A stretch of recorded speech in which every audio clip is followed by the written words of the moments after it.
Shamai Elite Dangerous Chums.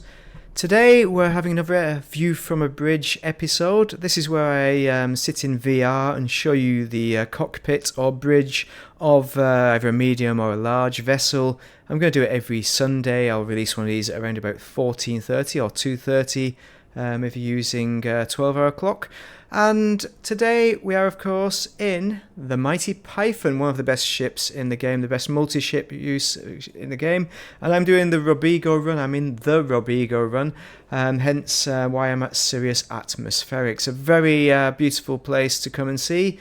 Well worth it. And in the cockpit itself, maybe we should light it up a little bit, but it's quite cramped because I was in the Beluga earlier. So this is a little bit cramped compared to the Beluga. But it's similar to a lot of the medium ships that it offers a more of a narrow kind of bridge area. So if we just rotate, I'm just going to flood it with a bit more light. You can see all the paneling on the front. You get to see a lot more in the cockpit than what you do normally as well in VR. So I'm going to show you all the in-ship kind of view from VR. So all the ship internals. I know. This is what they're people are wanting, the ship internals, and I'm going to show you it via VR. So if we look upwards, if you're going to make this into a combat vessel, then you can see that there is a bit of visibility, a bit more visibility in VR to help you do combat. It's not perfect, but it is a lot better. There's a lot more options, and you can see the co-pilot over there have their duplicate set out there with all the same kind of paneling, and they are an equal pilot. It could easily be the captain, but we're not allowed on that side. But what it does offer is, if we look backwards, so this is, I think, my first time in the ship in VR, possibly. You can see there's a lot of units out the backs. Now, I was talking about ship interior. Now, that isn't really clickbait. I'm not trying to do this for clickbait. I've been quite obvious that this is ship interiors that are presently in the game, but you can see that you could modify that. Look at all those beautiful panels. You can see there's a schematic of the Python in that blue LCD setup there, and also some graphs and stuff. So you could have some kind of in-game activity that could be a future addition by just a little bit of minor tweaking to that unit over there, and you could walk across the deck. Yeah, and what would be even better is if you could sit in the right hand seat. That would be quite amazing as well, as a bit of an option to give it a bit more depth and breadth to the game. And you've got these steps here. I quite like that as they step up. It's much more of a kind of military kind of look to it.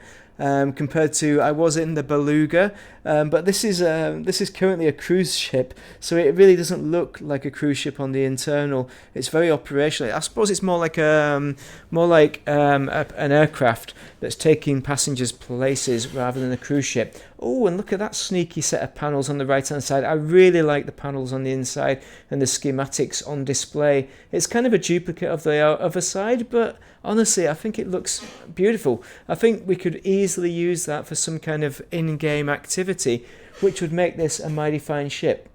And because it's a medium-sized vessel, there's only one escape exit. You can see that double door at the back. Very military looking, very nice. And what we don't have is a hell of a lot of windows on the inside. So if you're working out the back there, you're not going to be able to blissfully look out of the window while you're working those panels to get a bit of a screen break. But you can obviously come to the front end and look out that way, which is a bit Tesco value. But it is the Python. It's not really made to be a kind of a daydreaming vessel where you're looking out the window wistfully and making poetry in your mind and dreaming of your loved ones. It's one that's meant for a bit of a combat kind of orientated military kind of vessel. I like those discs on the roof there. Are those platinum discs from the Elite Dangerous soundtrack? Should be, because as we all know by now, some of the best music in any game, the best atmospheric music. DeLacy. So you've got some DeLacy emblems there. You can see that hawk emblem on this middle panel, center panel.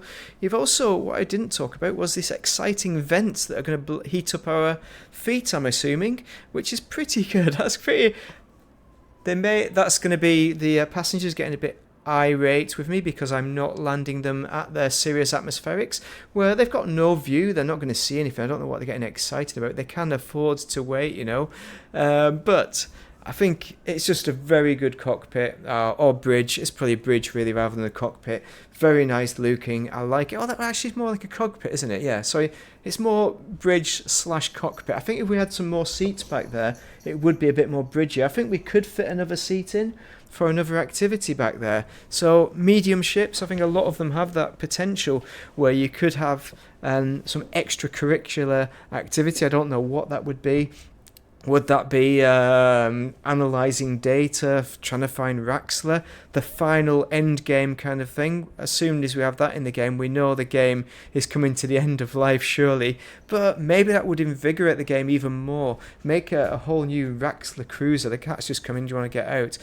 But I hope this has helped you in showing you just how good VR is in the game and encourage you to get your very own VR headset. Just don't be put off by my jerkiness. My graphics card isn't necessarily the best, and I have got OBS running as well. So I've got there's a few more things running in the background, so it's not quite as crisp as what you will get if you have a much better graphics card, but also if you're not running other stuff recording in the background. So very good ship and very good VR experience. I think they all are pretty much. I've not found one that I don't like yet, to be honest, but I do have my favourites.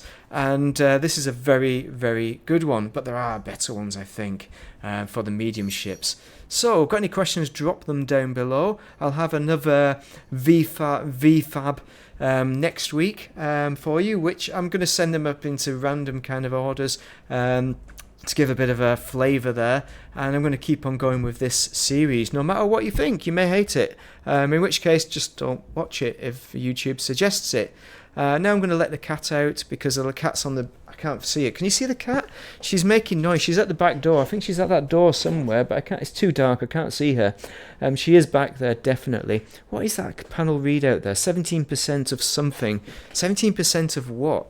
Is that a Waitrose order? It's certainly not Waitrose. It's going to be Tesco or Asdabogs, isn't it? Being on the on a Python, it's not going to be high class. Anyway, we've spent enough time in this cockpit. Now let's go back to reality, and I hope you found this very useful. But thank you very much for watching, and have a most excellent day.